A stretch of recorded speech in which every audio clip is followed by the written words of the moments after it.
Students, स्वागत है मेरे इस YouTube चैनल पे। तो चलिए स्टार्ट करते हैं हमारा नया सेशन। जैसा कि मैंने कहा था आप लोगों से कि प्रैक्टिस सेट आने वाला है आप लोगों के लिए। तो चलिए स्टार्ट करते हैं आज का सेशन। पहला क्वेश्चन है 12 पावर 1/2 का स्क्वायर रूट क्या है। तो देखिए यहाँ पे 12 का पावर 1/2 का मतलब हो गया स्क्वायर रूट ऑफ 12। कहने का मतलब मैंने इसको क्यों लिखा, क्योंकि जब भी किसी का पावर 1/2 होता है तो हम लोग उसको क्या लिखते हैं, स्क्वायर रूट। अगर पावर 1/3 हो तो इसको हम लिखते हैं क्यूब रूट, ठीक है। और 1/4 हो तो इसको हम लोग लिखते हैं फोर्थ रूट ऑफ। इस तरह से 1/6 को भी हम लोग लिख सकते हैं सिक्स्थ रूट ऑफ, ठीक है। तो यहाँ पे जो 12 है क्या लिखेंगे, स्क्वायर रूट।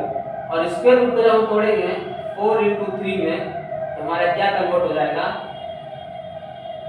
2 बाहर आ जाएगा और 3 अंदर, यानी कहना मतलब 4 का स्क्वायर रूट निकलेगा, 3 का नहीं निकलेगा। इसलिए हम लोग क्या लिखेंगे, सरल रूप में इसको लिख लेंगे। तो हमारा आंसर क्या होगा, 2√3। हमारा दूसरा क्वेश्चन है कि आयु में बड़े राम और छोटे श्याम की आयु में 16 वर्ष का अंतर है। 6 वर्ष पहले राम श्याम से 3 गुना बड़ा था, ठीक है। और राम की वर्तमान आयु 3 गुना बड़ा था।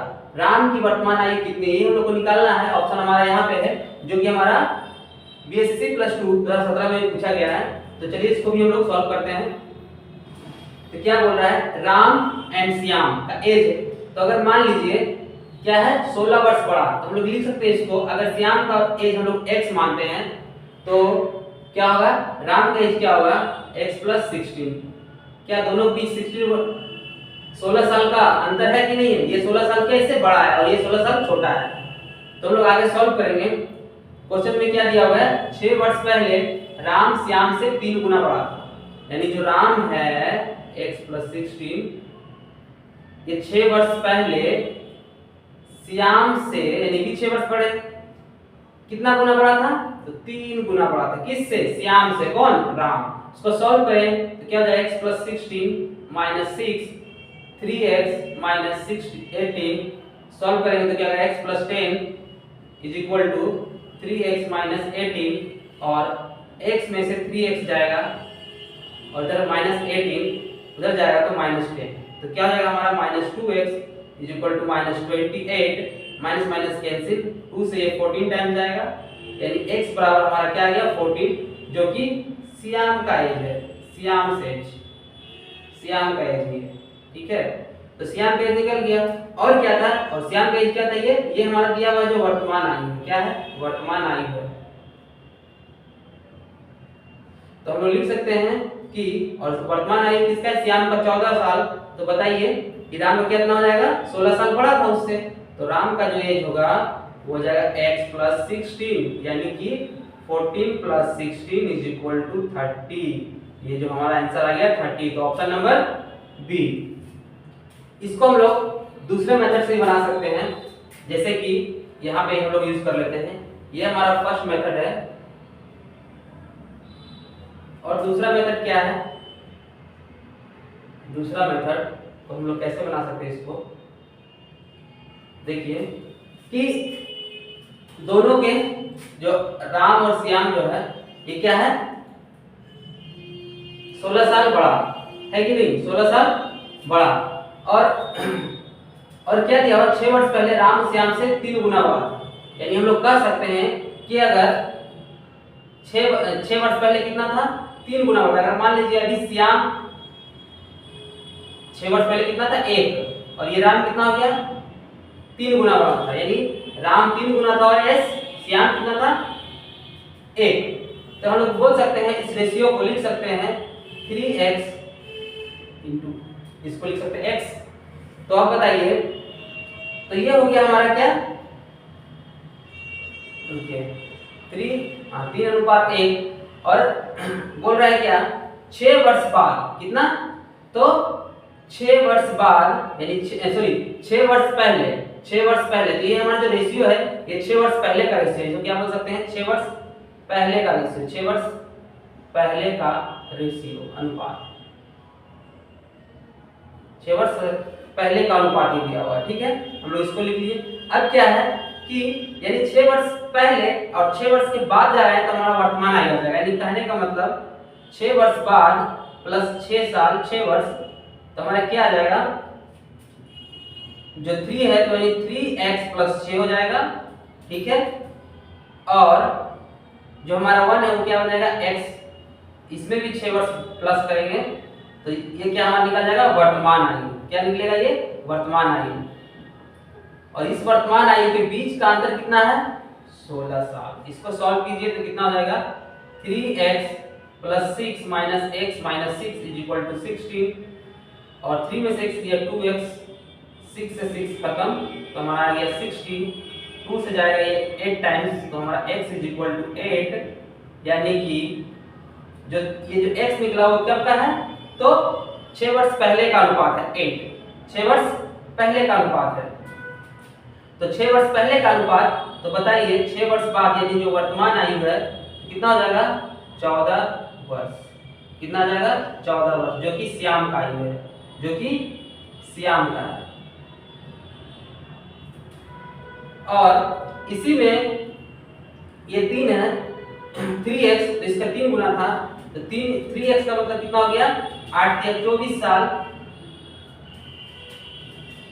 8 या 24 साल। उसमें कितना था 6 साल पहले 24 साल।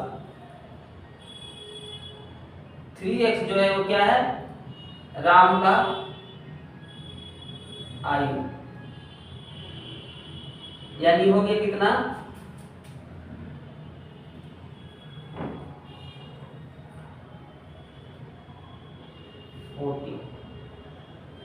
14 श्याम। तो राम पे क्या हो जाएगा 6 वर्ष पहले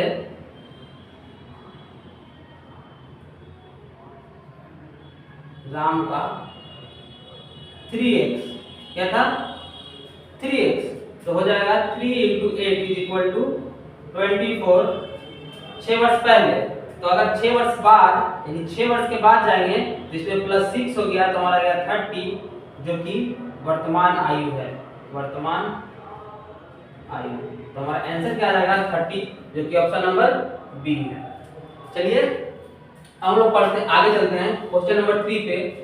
5/6 7/8 11/12 और 3/10 में न्यूनतम भिन्न कौन सी है ये पता करना है।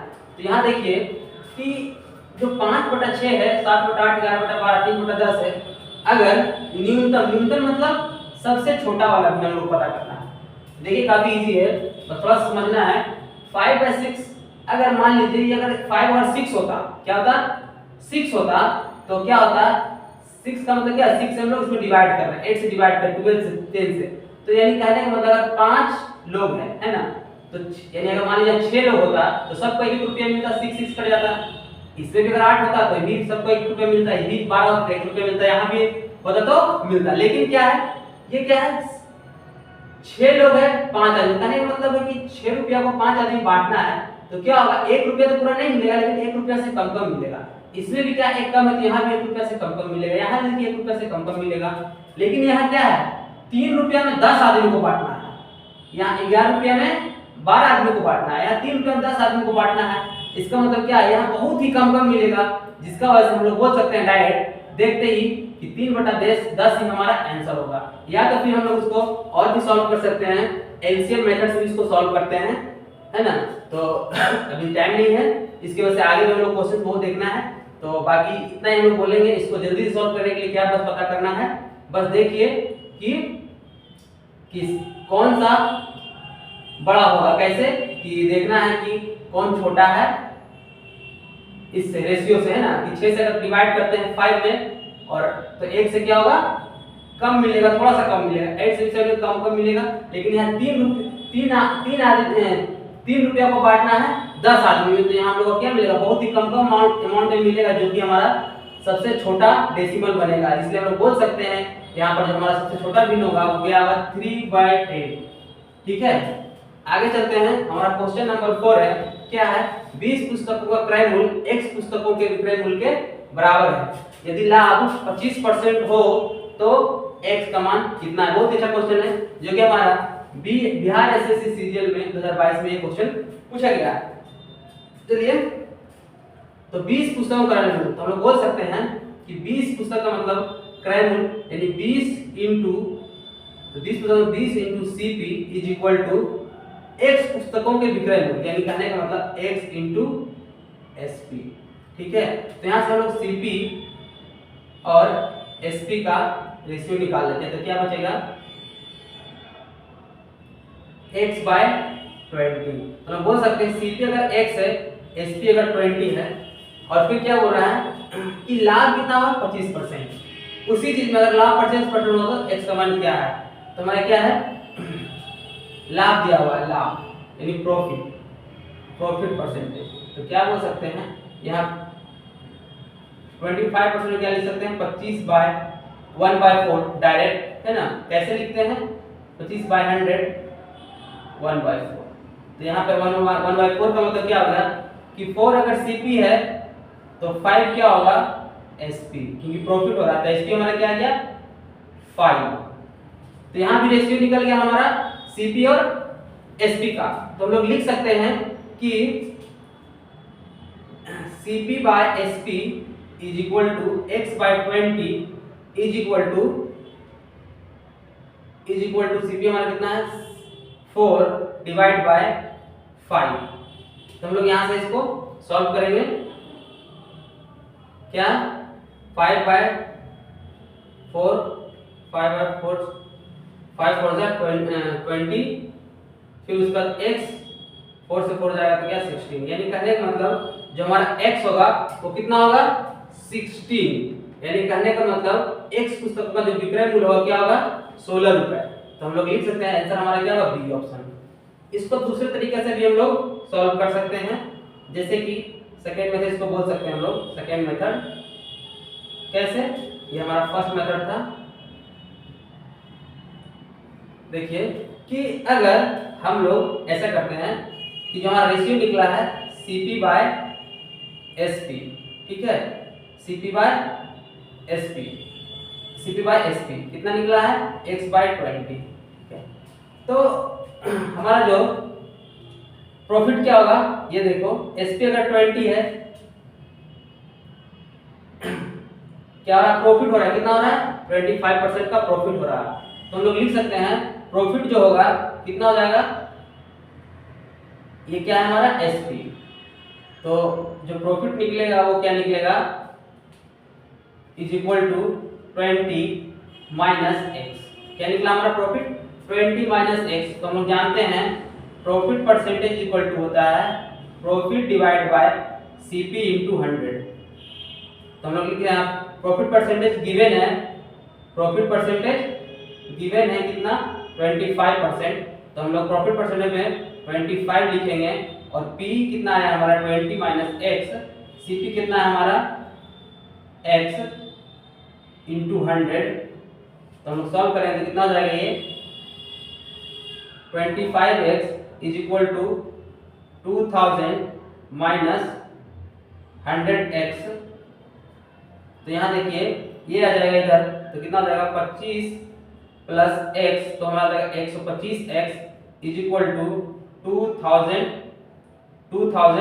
और 125 से ये कटेगा 125 चौके 500, फिर 125 चौके 500, 125 चौके 500, 125 यानी का मतलब 8 बार में कैंसिल हो जाएगा, यानी कहने मतलब x इज इक्वल टू 8 आ गया। x इज इक्वल कितना आ गया 8। तो हम लोग को निकालना है क्या निकालना हम लोग को x का मान। x हमारा क्या था cp, x हमारा क्या है cp, x हमारा cp है तो हमारा कितना निकला 125 चौके 500, 25 चौके 500, 125 चौके 500 यानी 16 बार में, यानी हमारा आंसर आ जाएगा 16। तो हमारा ऑप्शन नंबर बी ये हो गया आंसर। तो x बराबर 16 जो कि हमारा आंसर है। तो चलिए इसको देखिए और ध्यान से, है ना। इसके बाद अगला क्वेश्चन हम लोग लेते हैं। तो चलिए ठीक है,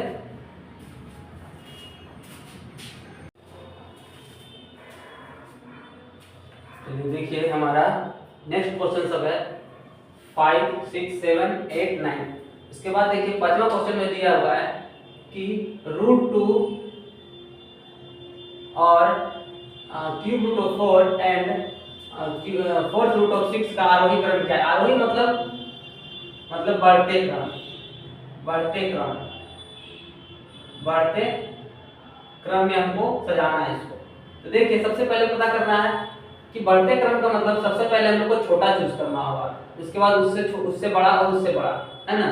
तो सबसे पहले देखिए इसको हम लोग पावर में कर, इससे पहले जो हम लोग का फर्स्ट क्वेश्चन इसमें देखे थे क्या था कि रूट को हम लोग क्या लिख सकते हैं 1/2। पावर का मतलब क्या होता है अभी मैंने कुछ देर पहले फर्स्ट क्वेश्चन में बताया था, ठीक है। उसके बाद इसको लिख सकते हैं 4 का 1/3 और 6 का 1/4।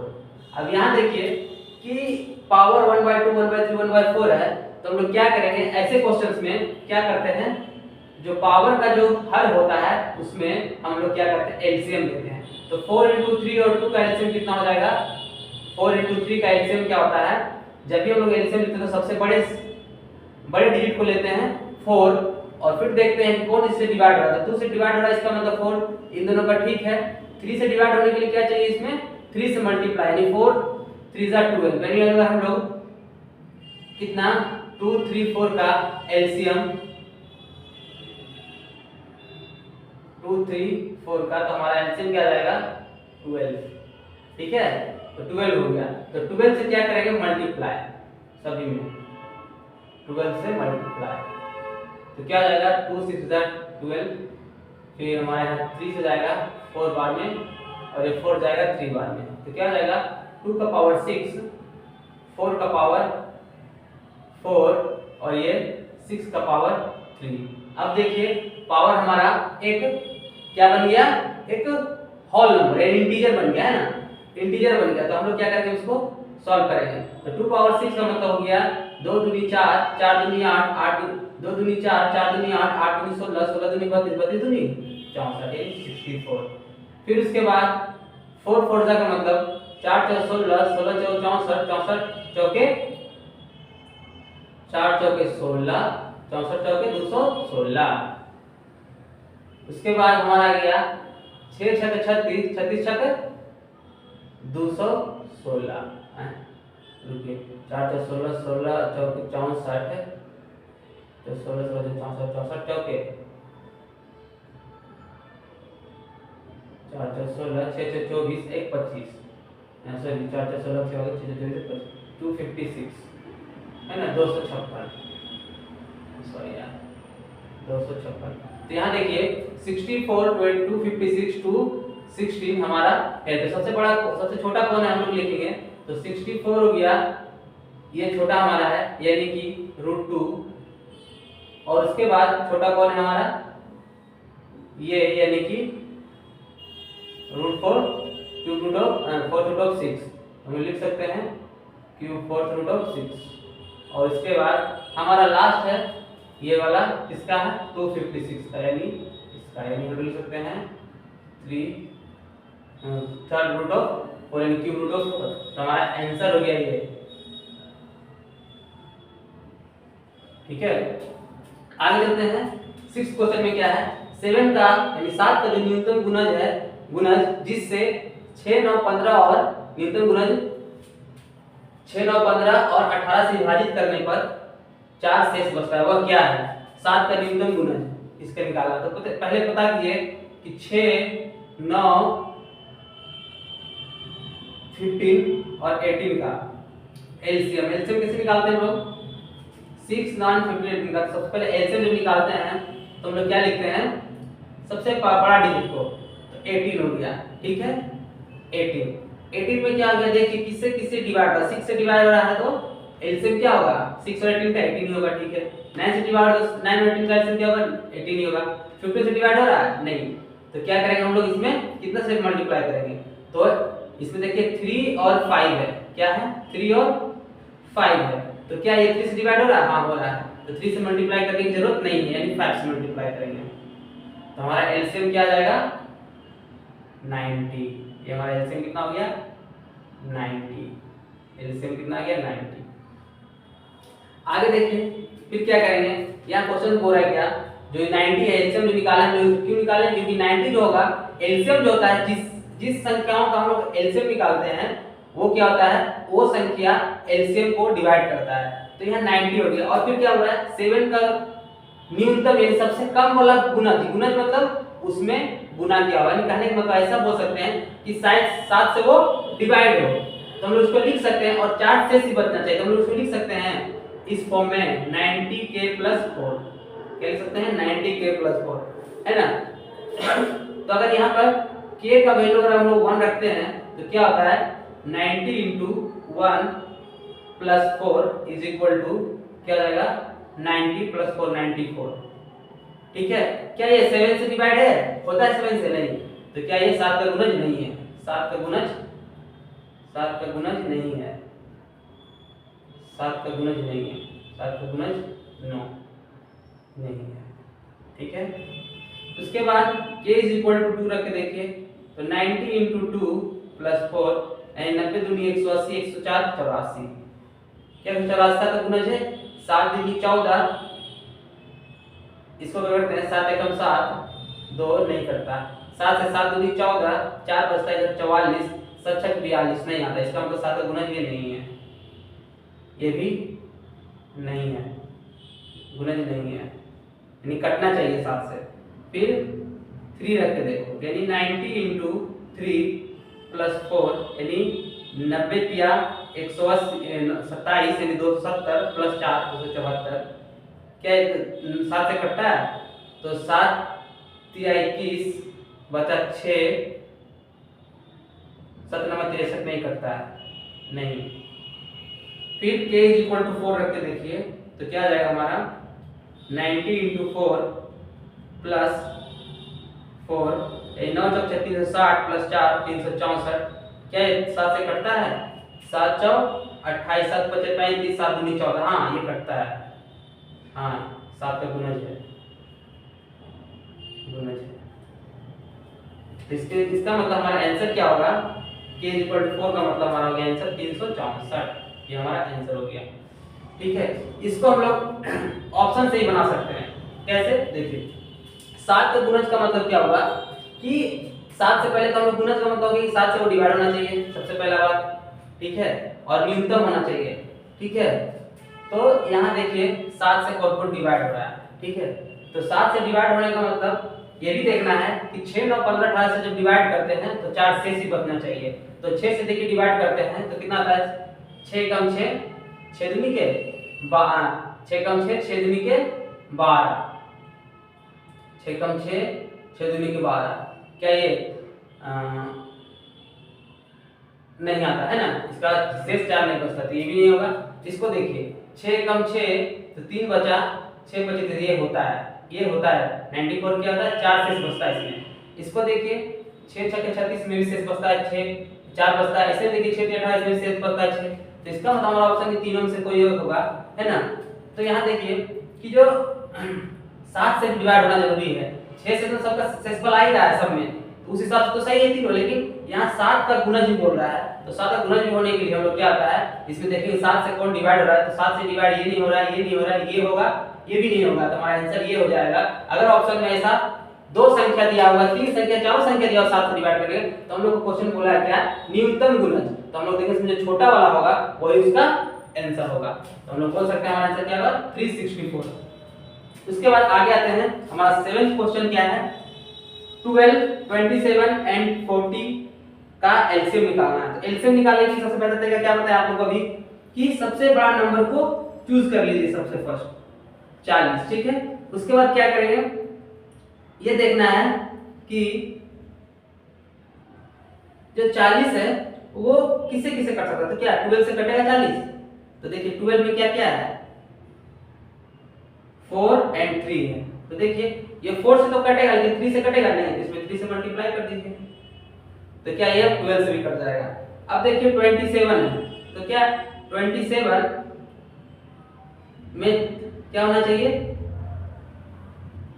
27 का मतलब 9 × 3 यानी 9 × 27, 27 से कटना चाहिए, 9 और 3 से कटना चाहिए। तो देखिए 3 से तो ये कट जाएगा लेकिन 9 से कटेगा नहीं कटेगा, तो हम लोग 9 से इसमें मल्टीप्लाई करेंगे और यही हमारा आंसर हो जाएगा। तो क्या हो जाएगा, 40 × 120 120 × 9 108, यानी कहने का मतलब हो गया इतना हमारा आंसर हो गया एलसीएम। तो हम बोल सकते हैं 1080 हमारा एलसीएम निकल गया।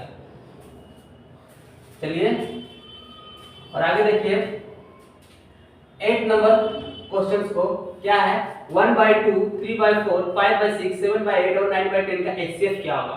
तो देखिए ये भी महत्वपूर्ण क्वेश्चन है, हमारे ऐसे क्वेश्चन बहुत आते रहता है। एचसीएफ जब भी हम लोग ऐसे नॉर्मली तो हम लोग जानते हैं निकालना एक इंटीजर होता है, तो लेकिन यहाँ पे एक परिमेय संख्या के रूप में क्वेश्चन दिया हुआ है। तो ऐसे क्वेश्चन को हम लोग क्या लिखते हैं कि ऊपर का यानी अंश का एचसीएफ निकालना है, अब बटा हर का क्या निकालेंगे एलसीएम, यानी यहाँ लिख सकते हैं अंश लिख दो ठीक रहेगा, अंश का एचसीएफ और हर का एलसीएम।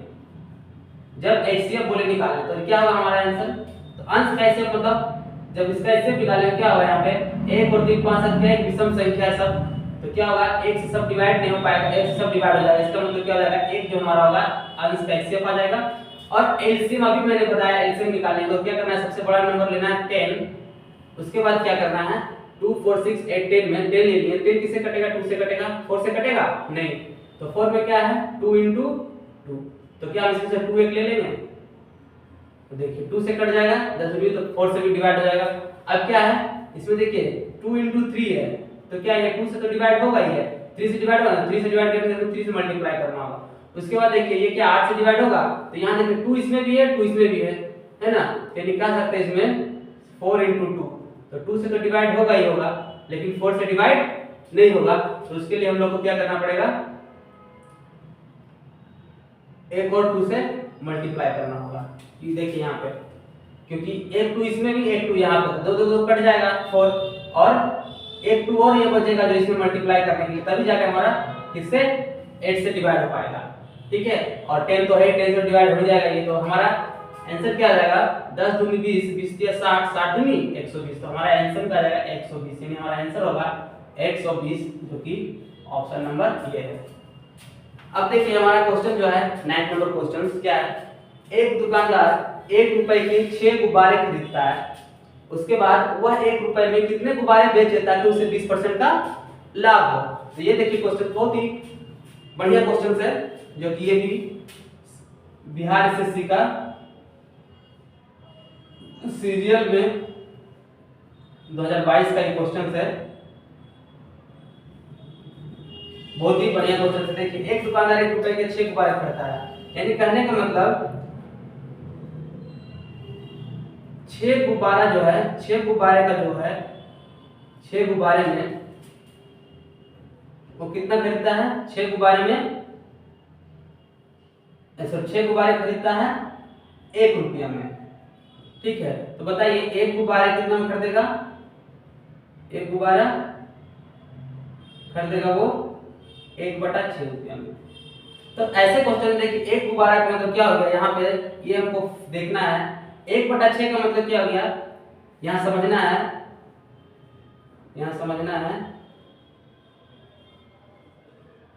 कि 1 रुपया में 6 गुब्बारा, 1/6 का मतलब क्या हो गया 1 रुपया में 6 गुब्बारा, ठीक है। जैसे क्वेश्चन में कहीं दिया रहेगा 2 रुपए में 5 गुब्बारा का मतलब 2/5 1 गुब्बारा का रेट होता है, इसका मतलब उसमें क्या हो गया, अगर 2 रुपए में 5 गुब्बारा खरीद रहे हैं तो हम लोग क्या बोलेंगे 2/5, ठीक है। तो इस तरह से हम चलेंगे। और 1 गुब्बारा का मतलब क्या है, 1 गुब्बारा हम 1 रुपए में जो खरीद रहे हैं वो क्या है, 1 रुपए में जो खरीदो क्या 6 गुब्बारा खरीदेगा, क्या है वो हमारा सीपी, क्या है वो सीपी। तो हम लोग बोल सकते हैं सीपी जो है वो कितना है 100%, ठीक है। तो 1 गुब्बारा जो है तो ये कितना हो गया 100% इज इक्वल टू कितना है 1/6, ठीक है। और हम लोग जानते हैं एक रुपए में जो 6 गुब्बारा खरीदो क्या है सीपी है, ठीक है। तो 1 गुब्बारा का रेट निकल गया, यानी 1 रुपए में 6 गुब्बारा हम लोग खरीद रहे हैं वो क्या बोल रहा है, वो एक सीपी है। तो हमारा 100% इज इक्वल टू 1/6, तो हम लोग लिख सकते हैं कि 1% का वैल्यू क्या होगा, और सीपी को हम लोग 100% ही मानते हैं, तो 1% का वैल्यू क्या आ गया 1/6 * 100, ठीक है। तो हम लोग को निकालना है क्या, क्वेश्चन में क्या बोला है यहाँ देखिए 20% का लाभ, क्या 20% का लाभ। तो हम लोग बोल सकते हैं कि 1% का वैल्यू तो हम लोग 120% का वैल्यू निकाल सकते हैं, जो कि हमारा एसपी है होगा। तो 120% का वैल्यू क्या जाएगा 1/6 × 100 × 1/20, तो 0 से 0 कैंसिल, 6 हो जाएगा 2 बार में, 2 से जाएगा 5 बार में। इसका मतलब हम लोग लिख सकते हैं 1/5। तो 1/5 का मतलब ही बताया कि 1/5 का मतलब क्या होता है कि 1 रुपया में कितना 5 गुब्बारा वो खरीदेगा, तब जाके उसको क्या होगा कि 20% का लाभ होगा। तो हमारा आंसर क्या होगा, 1 रुपये में कितना 5 गुब्बारा, तो आंसर हमारा हो जाएगा 5। ठीक है, इसको देखिए फिर से इस वीडियो को बढ़िया से। अगले क्वेश्चन की तरफ हम लोग चलते हैं, और प्लीज मेरे चैनल को सब्सक्राइब करें, लाइक करें, शेयर करें और कमेंट करें किस तरह से मैं क्वेश्चंस को डील कर रहा हूं, और से और क्या बेहतर से बेहतर वीडियो आप लोग के लिए ला सकता हूं, उसके लिए सजेशन कमेंट बॉक्स में दें। ठीक है, तो चलिए आगे क्वेश्चन हम लोग अब सॉल्व करते हैं। 9 क्वेश्चन हो गया और कुछ क्वेश्चन बचे हुए हैं जिसको हम लोग सॉल्व करेंगे इस प्रैक्टिस सेट में। चलिए,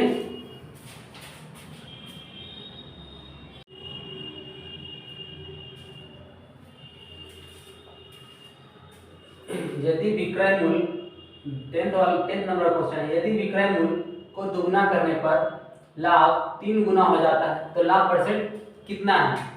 तो यहाँ क्या बोल रहा है, यदि विक्रय मूल्य को दुगना करने पर, तो हम लोग बोल सकते हैं अगर कोई वस्तु 100% है, क्या है 100%, तो यहाँ बोल सकते हैं ये सीपी होता है।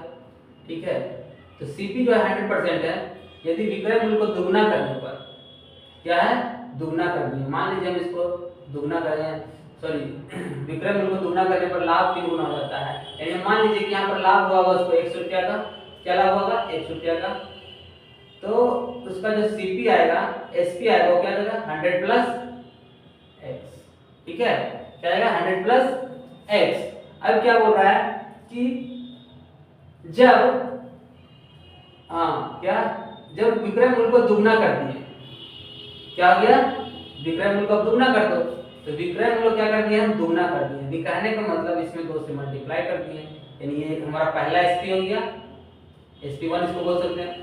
और जब इसमें दुगना करेंगे तो क्या जाएगा हमारा 2 से मल्टीप्लाई होगा तो 200 + 2x, ये हमारा दूसरा सीपी होगी, एसपी हो गया।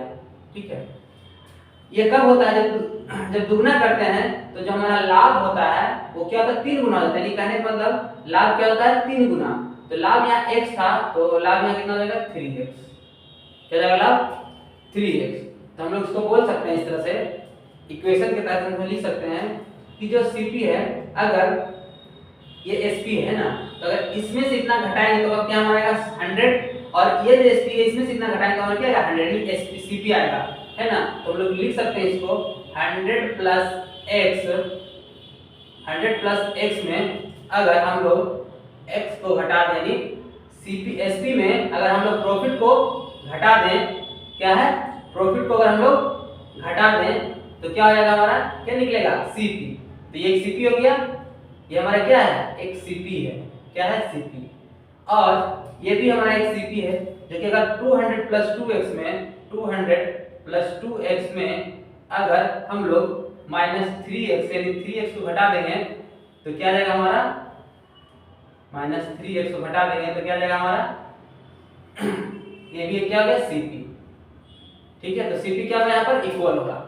जब सीपी इक्वल होगा तो हम लोग इससे x का वैल्यू निकालेंगे तो क्या हो जाएगा 100 + x - x = 200 + 2x - 3x, तो क्या हो जाएगा x कैंसिल और 200 इधर आ जाएगा तो क्या हो जाएगा 100 - 200 = -x, तो क्या जाएगा ये -100 = -x, माइनस कैंसिल, इसको 100 = x, यानी कह सकते हैं x का वैल्यू हमारा क्या है 100, यानी 100%।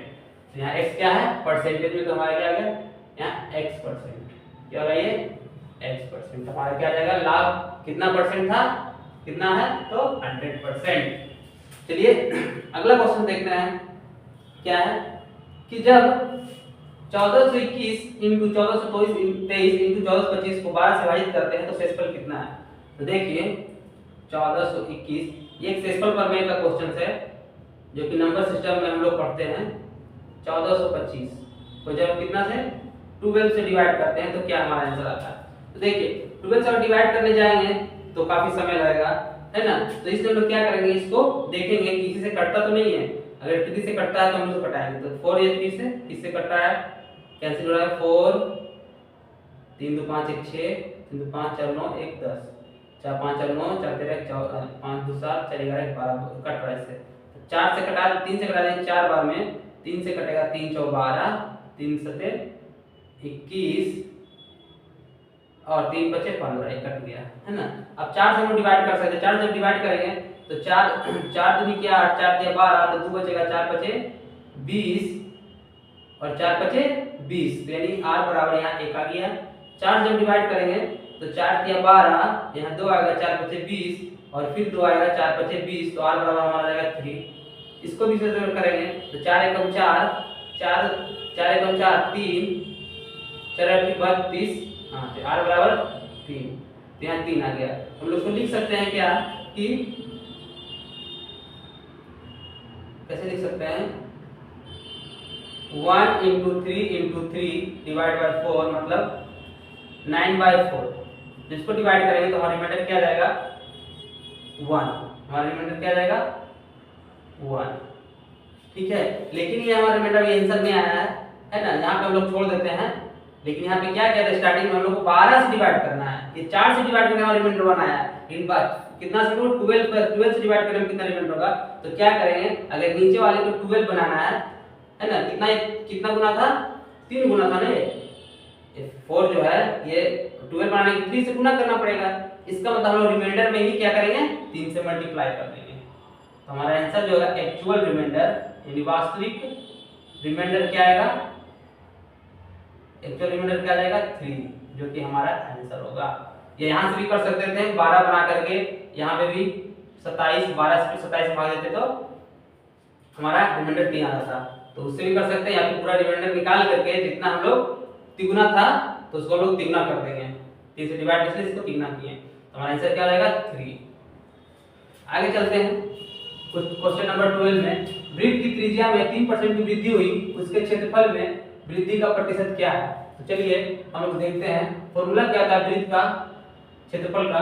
तो वृत्त का क्षेत्रफल का फॉर्मूला होता है क्या होता है पाई आर स्क्वायर। पाई कांस्टेंट है, पाई क्या है कांस्टेंट नंबर है, ठीक है। तो हम लोग परसेंटेज में पढ़ते हैं इस क्वेश्चन को कैसे बनाते हैं। तो आर का यहाँ क्या है पावर 2 यानी स्क्वायर है।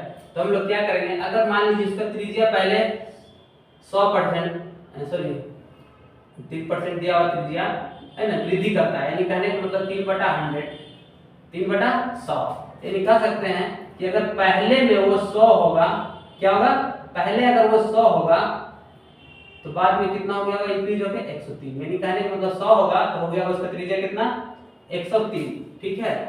और यहाँ पे 100 हो गया 103, ठीक है। लेकिन फॉर्मूला में क्या है आर स्क्वायर, यानी ये भी एक आर है पाई आर स्क्वायर इसको बोल सकते हैं। ये भी एक पाई सॉरी ये भी आर है, ठीक है आर ये भी आर। फिर उसके बाद फिर से इंक्रीज करना है 100 103 तो हमारा क्या हो जाएगा आर स्क्वायर, ठीक है आर स्क्वायर हमारा क्या निकल गया। और ये जो पाई होता है वो पाई क्या होता है, पाई को हम लोग कैंसिल करते हैं। पाई आर स्क्वायर क्या होता है हम लोग का कांस्टेंट होता है, इसको हम लोग नहीं लिखते हैं। तो इसीलिए हम लोग जब भी परसेंटेज में इस क्वेश्चन को पढ़ते हैं तो क्या करते हैं हम लोग सिर्फ इसको लेते हैं, एक अचर राशि को लेते हैं यानी आर को लेते हैं, ठीक है, जो कि कांस्टेंट नहीं है। मतलब आर तो कभी कभी कांस्टेंट नहीं है ना, आप आंसर निकलेगा तब होगा। तो 100 103 से लेके 3 का इंक्रीमेंट हुआ है त्रिज्या में 2 बार, क्योंकि हम क्षेत्रफल निकालने से r * r जाएगा r स्क्वायर पाई कांस्टेंट को हम लोग निगलेक्ट रखेंगे तो क्या हो जाएगा 100 * 100 क्या हो जाएगा 10 पर 1 पे 40 और इसको जब मल्टीप्लाई करेंगे क्या होगा हमारा 183 का स्क्वायर करेंगे तो 3 × 9 10 × 30 30 दूनी 60 बाकी अंत में 6 फिर 10 यहाँ के 100 106 106। तो यहाँ देखिए कितना इंक्रीमेंट हुआ है इसका, जो यही आप पाई से क्या होगा इसका एरिया, तो क्या कितना इंक्रीमेंट हुआ है तो 609 का इंक्रीमेंट हुआ है। और हम जानते हैं कितने पे हुआ इंक्रीमेंट तो 10,000 पे, और जब इसको परसेंटेज में कन्वर्ट करना है तो 100 से मल्टीप्लाई, 100 से डिवाइड हो गया तो कितना बचा 609/100। तो इसको जब हम लोग डेसिमल में चेंज करेंगे तो क्या अगर 2 जीरो है तो पीछे से दो अंक के पहले डेसिमल का हम लोग यूज करेंगे, तब हमारा क्या आ गया इतना परसेंट। क्या चेंज हो गया ये परसेंट। हमारा आंसर क्या आ जाएगा 6.09 का क्या होगा उसके क्षेत्रफल में वृद्धि होगा। अब आ गया हमारा क्वेश्चन नंबर 13। देखिए एक विक्रेता एक उत्पाद को क्रय मूल्य से 5% अधिक लाभ पर बेचना चाहता है। यदि लाभ 120 रुपया कम हो तब लाभ 3.5% हो जाता है। उत्पाद का क्रय मूल्य कितना है?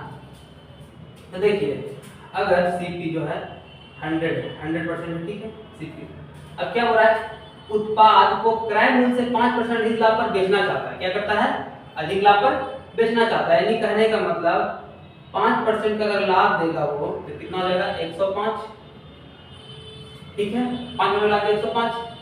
अब क्या बोल रहा है कि अगर वो कितना 120 रुपया कम हो जाता है कब तब लाभ 3.5% हो जाता है, यानी अगर लाभ 3.5% हो जाएगा यानी प्लस 3.5% तो हमारे क्या जाएगा 103.5%। ये हमारा हो गया है ना कितना परसेंट, यानी कितना 3.5% बढ़ेगा कितना हो गया 103.5%। तो बताइए यहाँ का परसेंटेज में कितना का अंतर है 1.5 का अंतर है। क्या है 1.5 का क्या हो गया अंतर है, तो कितना कम है तो यहाँ यूनिट में परसेंट में 1.5% कम है तो 1.5% का वैल्यू है कितना 120 रुपया।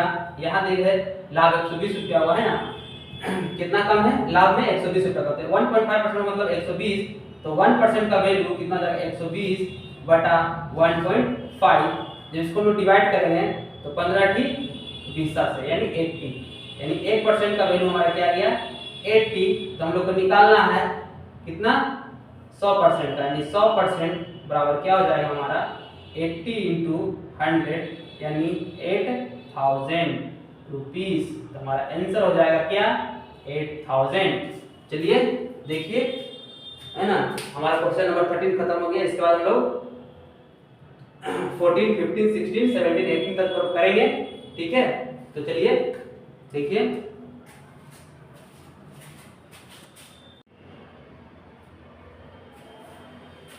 हमारा क्वेश्चन है 14, 15, 16, 17। तो हमारा 14 नंबर का क्वेश्चन क्या है 15 लड़कियों के धन का औसत 50 रुपया है। जब 3 और लड़कियां जुड़ जाती है तो औसत 3 रुपया बढ़ जाता है और नई 3 लड़कियों के धन का औसत क्या है ना नई 3 लड़कियों के धन का औसत निकालना है, क्योंकि धन का औसत है ये निकालना है। हम लोग क्या करेंगे सबसे पहले देखिए 15 लड़कियों के धन का औसत कितना हो जाएगा। तो हम लोग जानते हैं एक चीज एवरेज का जो एक फॉर्मूला होता है क्या होता है कि प्रेक्षणों का योग बटा प्रेक्षणों की संख्या है ना प्रेक्षणों की संख्या ये होता है हमारा। तो अगर प्रेक्षणों का योग निकालना है तो क्या हो जाएगा एवरेज इंटू प्रेक्षणों की संख्या, हम लिख सकते हैं एवरेज इंटू प्रेक्षणों की संख्या बराबर प्रेक्षणों का योग। ठीक है यानी प्रेक्षणों का योग अगर निकालना है तो एवरेज में अगर प्रेक्षणों की संख्या से मल्टीप्लाई करते हैं तो हमें प्रेक्षणों का योग मिलता है। तो यहाँ देखिए 15 लड़की है और औसत 50 है तो क्या ये संख्या बता रहा है ये हमारा औसत। तो क्या अगर हम लोग योग निकालेंगे तो क्या हो जाएगा 15 × 20 15 इंटू क्या हो गया धन का जो योगफल है कितना हो गया टोटल 15 × 20 कितना हो गया 15 दूनी 30 300 50 है ना सॉरी 50 यानी 50 15 बचे 75 750 रुपया हो गया है ना। अब क्या बोल रहा है कि जब इसमें 3 लड़कियां और जुड़ जाती है 3 लड़कियां और जुड़ गया तो कहने का मतलब इसमें 3 और प्लस हो जाएगा तो कितना हो गया 18। और जब 3 लड़कियां जुड़ जाती है तो औसत क्या आ जाता है 3 बढ़ जाता है, यानी पहले औसत कितना था 50 औसत कितना था पहले क्या था 50 ये क्या था एवरेज है ना। तो एवरेज कितना था 50, अब कितना होता है 3 बढ़ जाएगा तो क्या हो जाएगा 53। तो अब हमारा योगफल जो होगा धन का क्या हो जाएगा 54 4 बटे 5 18 बचे 90 90 5 95 यानी 954 यानी 954 हो गया है ना। तो हम लोग बोल सकते हैं कि इसमें जो अगर 3 लड़कियां जो लोग शामिल हुआ है 3 लड़की है ना 3 लड़कियों का यानी 3 गर्ल्स जो आई थी वो लोग कितना पैसा लेके आई तीनों का योगफल क्या हो जाएगा। तो यहाँ माइनस करेंगे तो 4 से ये माइनस में 4 में से 0 जाएगा तो क्या जाएगा 4 5 में ये हो गया आपका न्यू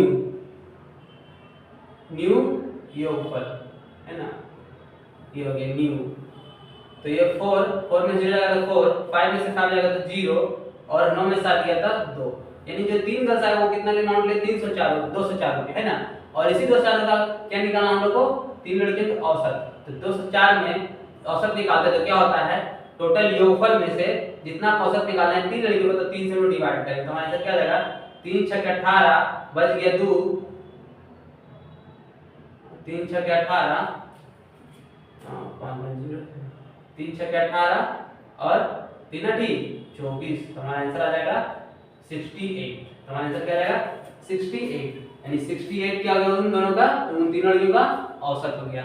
हमारा क्वेश्चन है 15 नंबर क्वेश्चन देखिए एक पाइप अकेला टंकी को 40 दिन में पूरा भर देता है परंतु टंकी के तल में छेद होने के कारण 20 दिन ज्यादा लेता है तो छेद के कारण कितने दिनों में टंकी आधी खाली हो जाएगी। ऑप्शन हमारा 35 70 60 25 है ना। ये सब क्वेश्चन देखिए प्रीवियस ईयर क्वेश्चन है जो कि वहीं से मैंने इसको चूज किया है। देखिए एक पाइप अकेले टंकी को 40 दिन में भर सकता है कहने का मतलब जो टंकी है वो ए है मान लीजिए ये भरने वाला टंकी है ठीक है और उसके बाद कितना दिन में भर रहा है ये 40 डेज में कितना दिन में 40 डेज में ठीक है। और परंतु टंकी के तल में एक छेद है क्या है छेद होने के कारण 20 दिन ज्यादा लेता है ना। यानी क्या हो रहा है 20 दिन जो टंकी है उसमें एक छेद है ठीक है तो ये कितना दे रहा है 20 दिन ज्यादा कितना दे रहा है 20 दिन ज्यादा यानी जब टंकी में छेद मतलब छेद नहीं है तो हम लोग 40 दिन उसको भर दे रहा है ठीक है। लेकिन जैसे वो छेद उसमें छेद हो गया तो क्या हो रहा है भर भी रहा है और खाली भी हो रहा है यानी दोनों काम एक साथ हो रहा है। यानी कहने का हम बोल सकते हैं बी को हम लोग मान लेंगे खाली करने वाला टंकी है ना खाली करने वाला यानी छेद बी को हम लोग बोल सकते हैं छेद ठीक है। तो यहाँ ए बी कार्ड हो रहा है क्या हो रहा है ए बी मिलकर दोनों कर रहा है यानी भर भी रहा है और खाली भी हो रहा है छेद के कारण। तो अब क्या लग रहा है ऐसे करने में इसको 20 दिन लग रहा है क्या लग रहा है 20 दिन। तो क्या होगा तो हम लोग निकालेंगे 40 और 20 का जो एलसीएम इसको बोलते हैं एलसीएम मेथड।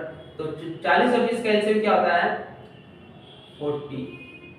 तो 40 से जब हम लोग डिवाइड करेंगे 20 और 20 दिन ज्यादा लगता है ना तो यहाँ क्या आ जाएगा 40 प्लस 20 यानी 60 डेज क्या जाएगा 60 डेज।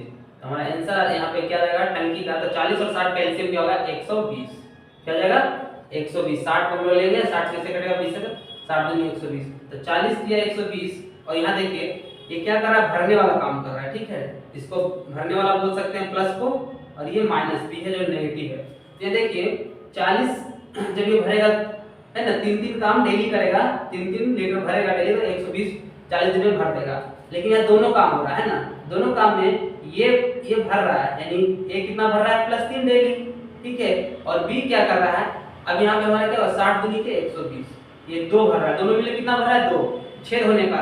तो इसका मतलब कहीं ना कहीं छेद का जो वर्क है वो इसको घटा रहा है ना यानी पानी निकल जा रहा है।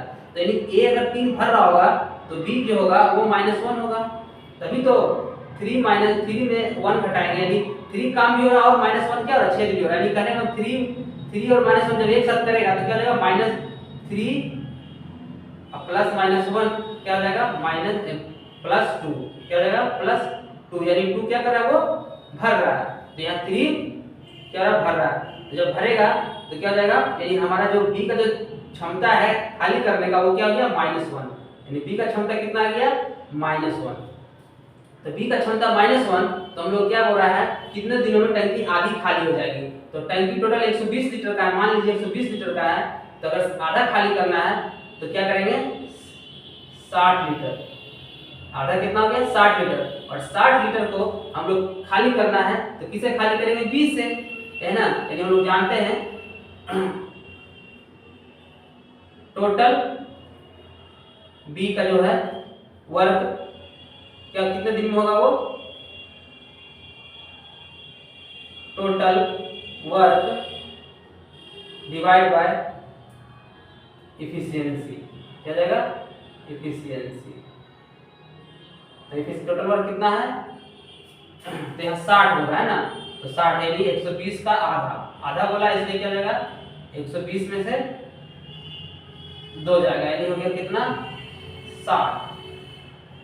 इफिशियंसी कितना है -1। तो हम लोग क्या करेंगे इसको 60 बटा -1, है ना। यानी करने का मतलब 1 उसको खाली करने का क्षमता है, माइनस क्या डिनोट करता है कि ये खाली करने वाला, नहीं कहने का मतलब 60 दिन में वो उसको खाली कर देगा, जो छेद है ना अकेले आधा टंकी को।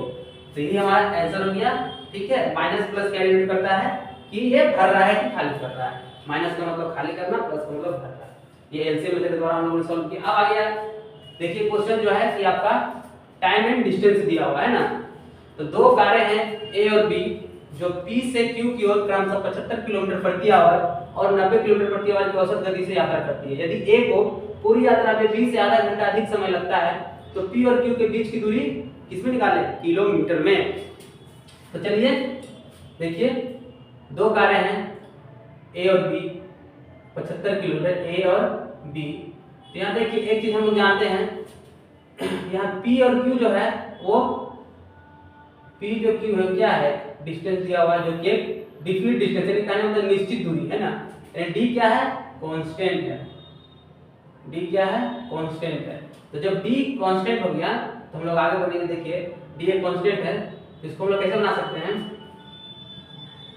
75 किलोमीटर प्रति आवर के हिसाब से जा रहा है, ठीक है। A कार A, ये इसका S हो गया स्पीड, और B का जो स्पीड है वो कितना है, B का जो स्पीड है वो है आपका 90 किलोमीटर प्रति आवर, B का प्रति घंटा।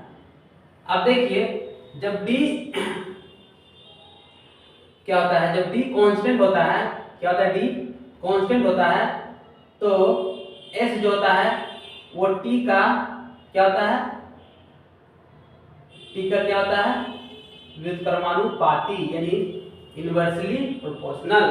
तो हम लोग इसमें देख सकते हैं इसको जब घटाएंगे तो क्या हो जाएगा 15 × 75, 15 × 6 यानी 5 और 6 का रेशियो आ गया। तो हम लोग बोल सकते हैं जो T होगा वो क्या आ जाएगा इसका इनवर्सली, यानी 6 और 5। निकाल सकते हैं क्वेश्चन में कि जो उसका टाइम लगेगा 6 मिनट लेगा, और ये B जो होगा वो 5 मिनट लेगा। और यहाँ दिया है क्वेश्चन में कि ये कितना 1 यूनिट ज्यादा लेगा समय, कौन A 1 यूनिट ज्यादा समय, लेकिन क्वेश्चन में दिया हुआ कितना आधा घंटा, यानी 30 मिनट, 30 मिनट, यानी 1 यूनिट बराबर 30 मिनट। तो बताइए 6 मिनट बराबर कितना जाएगा 180 मिनट, कितना जाएगा 180 मिनट। और जिसको हम घंटा में चेंज करेंगे तो 180 बटा 60 से भाग देंगे, यानी कहने का मतलब हो गया 3 घंटा। 3 घंटा निकल गया। और हम लोग को निकालना क्या है डिस्टेंस। तो डिस्टेंस के लिए क्या होता है formula S × T, S × T। तो S हमारा कितना आया है, सॉरी S स्पीड निकालना है। S कितना हमारा दिया A का, हम लोग किसी से निकाल सकते हैं, A से निकाल सकते हैं B से। तो अगर D का निकाल रहा है A से तो क्या हो जाएगा, A जो है वो 75 किलोमीटर प्रति घंटा से स्पीड से चल रहा था, इनटू T कितना समय लिया वो 3 घंटा, यानी 5 दिया 15 7 21 22 225 किलोमीटर उसका आंसर हो गया है ना। ये हमारा आंसर। अगर इससे जो हम लोग निकालेंगे 90 से, तो 90 इनटू कितना हो जाएगा, इसमें 5 से निकालेंगे तो 5 मिनट का कितना 5 से 150 मिनट, 150 मिनट क्या लिखते हैं तो घंटा में चेंज करेंगे, और चेंज करके फिर 6 से 90 से मल्टीप्लाई करने के बाद 225 आंसर आ जाएगा। तो ये हमारा ये था, क्या नाम था, टाइम एंड डिस्टेंस से क्वेश्चन, ठीक है। इसको एक और तरीका से हम लोग चाहेंगे तो बना सकते हैं, कैसे देखिए फर्स्ट मेथड हो गया ये अगर सेकंड मेथड में हमको बनाना है तो कैसे बना सकते हैं, दिया हुआ है टी क्या है, डी क्या है, कांस्टेंट, ठीक है। और हम लोग जानते हैं कि डी बराबर क्या आता है, डी हमारा यहाँ कांस्टेंट है, एस इंटू टी है, यानी कहने का मतलब हम बोल सकते हैं कि जो एस है डी बराबर है, यानी दोनों तरफ डी क्या है, दोनों के लिए दूरी क्या है, बराबर है।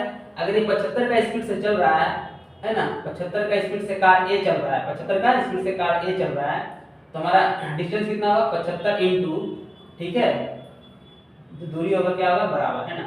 तो 75 इंटू, और ये कितना टाइम ले रहा है, तो एक अगर बी ले रहा है कितना, मान लीजिए हम ले लिए ए और बी को, तो अगर ये ले रहा है x घंटा तो ये कितना लेगा, x प्लस 30 है ना, x प्लस 30 मिनट है ना। अगर ये तो x प्लस 30 मिनट ये, ठीक है, x प्लस 30 यानी 30/60 है ना, आधा घंटा हो गया।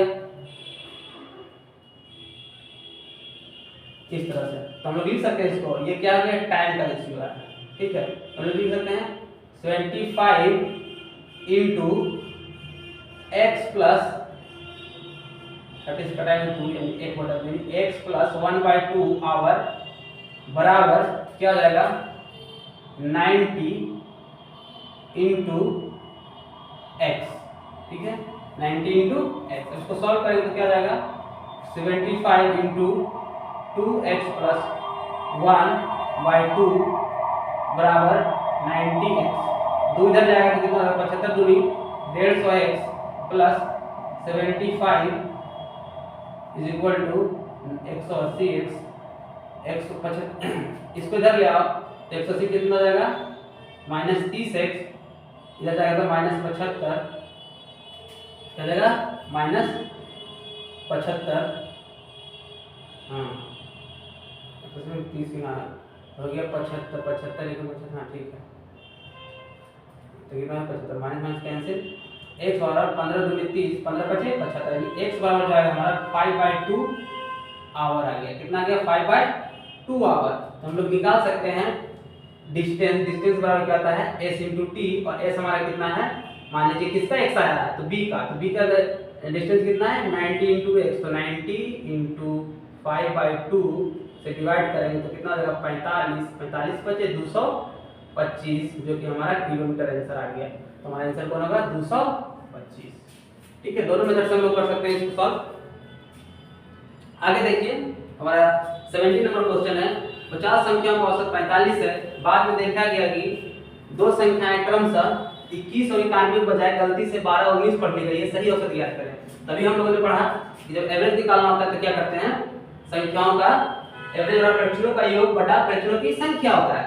तो ठीक है, तो क्या करेंगे हम लोग, योग निकालना है तो क्या हो जाएगा, 50 इंटू 45, क्या हो जाएगा, 50 इंटू 45। और क्या बोला है कि सही औसत निकालना है, तो सही औसत निकालने के लिए क्या करेंगे, ये योगफल है 50 इंटू 45, और इसमें क्या करना है, योग है ना, ये योग है 50 इंटू 45 में क्या करना है, देखा गया कि दो संख्या क्रम से 21 और 91 के बजाय गलती से 12 और 19 पढ़ ली, यानी इसमें जो इंक्लूड होगा ना 12 और 19, हम लोग लिख सकते हैं 12 को घटा देंगे और 19 को भी घटा देंगे, और जो हमको नंबर इसमें सही वाला डालना है वो क्या हो जाएगा, प्लस 21 और प्लस 91, ठीक है। और हम लोग को औसत जो है निकाल लेंगे इससे, तो हमारा टोटल संख्या कितना है, 50 का 50 है, ठीक है। तो हम लोग औसत निकाल लेंगे इसका योग और ये कुल संख्या, ठीक है। तो हमारा औसत क्या हो जाएगा, औसत निकलेगा 50 न्यू 5 5 25 के 5 बटे में 2 5 और 20 22 और 50 19 12 31 प्लस 100 1 2 9 11 112 बटा 50। उसके बाद इन दोनों को क्या करेंगे, सबको जोड़ देंगे और उसको 21 को घटा देंगे, कितना हो जाएगा 10 में 5 2 7, इसको पहले जोड़ देते तो 2 में से 1 गया तो 22 50 प्लस 2 में से 1 गया तो 1 और 11 में से 3 गया तो 8 बटा 50, और इसको जोड़ेंगे तो 1 8 5 13 2 1 3 और ये 2 बटा 50 50 से क्या करेंगे हम लोग को निकालना है, ऐसे तो क्या करेंगे इसको डिवाइड करने से चाहिए कि हम लोग नीचे को 100 या 10,000 या फिर 10 या कुछ भी बना दीजिए। 2 से इसमें मल्टीप्लाई तो 2 से इसमें मल्टीप्लाई कर दिए तो कितना हो जाएगा 2 एकम 2, 2 तिया 6, 2 तिया 6 और 2 दूनी 4 बटा 100। तो हम लोग लिख सकते हैं इसको जब डिवाइड करेंगे तो क्या रहेगा 46.62, ये हमारा एवरेज हो गया। तो हम लिख सकते हैं हमारा आंसर क्या होगा 46.62 हमारा आंसर हो गया ये। तो जो एवरेज होगा क्या होगा सही औसत 46.62। तो चलिए आगे एक लास्ट क्वेश्चन करते हैं 18 नंबर और उसके बाद हम लोग इस प्रैक्टिस सेट को खत्म करेंगे। चलिए ये हमारा क्वेश्चन नंबर 18 है। क्वेश्चन नंबर लास्ट क्वेश्चन ये हमारा 18 है जो कि हम लोग अब इस प्रैक्टिस सेट को खत्म करेंगे। देखिए यश द्वारा अंग्रेजी और हिंदी में प्राप्त अंकों का अनुपात 15:16 है और गणित और विज्ञान में प्राप्त अंकों का अनुपात 5:6 है। 4 विषयों में प्राप्त कुल अंक 64% है। यदि अंग्रेजी और गणित में प्राप्त अंक समान है और प्रत्येक विषय में अधिकतम अंक 100 है तो यश द्वारा हिंदी और विज्ञान में प्राप्त कुल अंक क्या है। कितना अच्छा क्वेश्चन है। देखिए कह रहा है अंग्रेजी और हिंदी का बात है, किसका अंग्रेजी कह सकते हैं इंग्लिश और हिंदी कितना अनुपात है 15 और 16 का। और भी क्या दिया गणित और विज्ञान का अनुपात कितना है, गणित यानी मैथ और विज्ञान यानी साइंस एज पर साइंस 5:6। तो 4 विषयों प्राप्त कुल अंक 64% है। ठीक है कितना है 64%, मतलब ओवरऑल मिला के उसमें जितना भी 4 सब्जेक्ट है हिंदी इंग्लिश मैथ साइंस में कितना है 64% टोटल है। फिर कुल प्राप्त अंक कितना है, कुल जो उसका है 64% मार्क्स प्राप्त अंक है। ठीक है इतना है। और यदि अंग्रेजी और गणित में प्राप्तांक समान है, किसमें अंग्रेजी और गणित में, गणित और अंग्रेजी में क्या है प्राप्तांक समान है, यानी कहने का मतलब जो रेशियो होगा अंग्रेजी का और मैथ का वो क्या होगा समान होता है। देखिए 15 है तो क्या इसको समान करने के 3 से मल्टीप्लाई कर सकते हैं। तो जब इसमें 3 से मल्टीप्लाई तो इसके रेशियो में 3 से मल्टीप्लाई कर सकते हैं, यानी 15:18।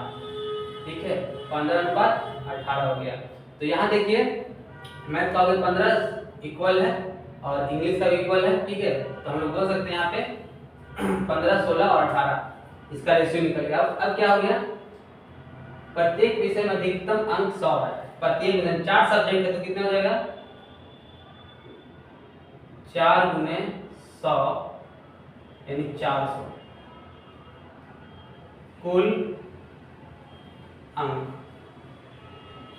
पूर्णांक, कुल पूर्णांक बोल सकते हैं इसको, कुल पूर्णांक यानी फुल मार्क्स 400 का। ठीक है तो हम लोग बोल सकते हैं कि 100% इज इक्वल टू 400, यानी अगर 100% को 400 बोल सकते हैं तो क्या 1% बराबर कितना होगा 400/100। तो हमको निकालना है 64% में कितना नंबर टोटल लगाया, 64% में लाया वो 100 चौके 400 यानी 4, यानी 4 गुने 64 यानी 4 चौके 16, 6 चौके 24, 1 25, 256 नंबर। वो 256 को ओवरऑल मिला के लाया। ठीक है अब क्या हो गया ओवरऑल मतलब इंग्लिश हिंदी मैथ साइंस मिला के। तो हिंदी के लिए है 15, ठीक है और हिंदी के हिंदी के लिए है विज्ञान में प्राप्त कुल अंक ज्ञात करें। तो इंग्लिश के लिए 15, हिंदी के लिए 16 और मैथ के लिए भी 15 और साइंस के लिए भी 18। सबको जोड़ेंगे तो कितना आ जाएगा 8 5 13, 6 19 5 24, 4 2 6 64 इज इक्वल टू 256। ठीक है तो क्या ये 4 टाइम्स होगा यानी 1 बराबर 4, 1 यूनिट का 4। तो हम लोग को निकालना है क्या हिंदी और विज्ञान में कुल प्राप्त अंक। तो हिंदी का हमारा 16 और विज्ञान का है 18। तो क्या होगा 16 इज इक्वल 16 से 4 में मल्टीप्लाई होगा तो 16 4 64 और इसमें होगा तो कितना होगा 4 से मल्टीप्लाई 72। तो हमारा प्राप्त अंक है 72 1 64। इंग्लिश और हिंदी का तो लिख सकते हैं हिंदी प्लस साइंस का हो जाएगा 64 प्लस 72 यानी 4 2 6 7 6 यानी 136 नंबर। यानी इसका फुल प्रॉब्लम दोनों मिला के कितना हो जाएगा रीयल विज्ञान का 136। ठीक है, तो चलिए ये हमारा आज का लास्ट क्वेश्चन था इस प्रैक्टिस सेट का। आगे भी इसे प्रैक्टिस ये सब प्रैक्टिस सेट आता रहेगा, जो हमारा तो आज तो स्टार्टिंग है। तो देखिए है ना, बहुत बेहतरीन ढंग से अपने तरफ से बहुत कोशिश किया हूँ पढ़ाने के लिए, आप लोग के हेल्प के लिए। तो प्लीज़ मेरे चैनल को जाकर सपोर्ट कीजिए, सब्सक्राइब कीजिए और लाइक एंड शेयर करना ना भूलें और बेल आइकन को जरूर दबाएं ताकि मेरा जो भी नोटिफिकेशन आए मेरी तरफ से मेरे तो आपको सबसे पहले मिल सके। तो ठीक है, अपने फ्रेंड को भी शेयर करें। चलिए थैंक यू, मिलते हैं अगले वीडियो में। जय हिंद।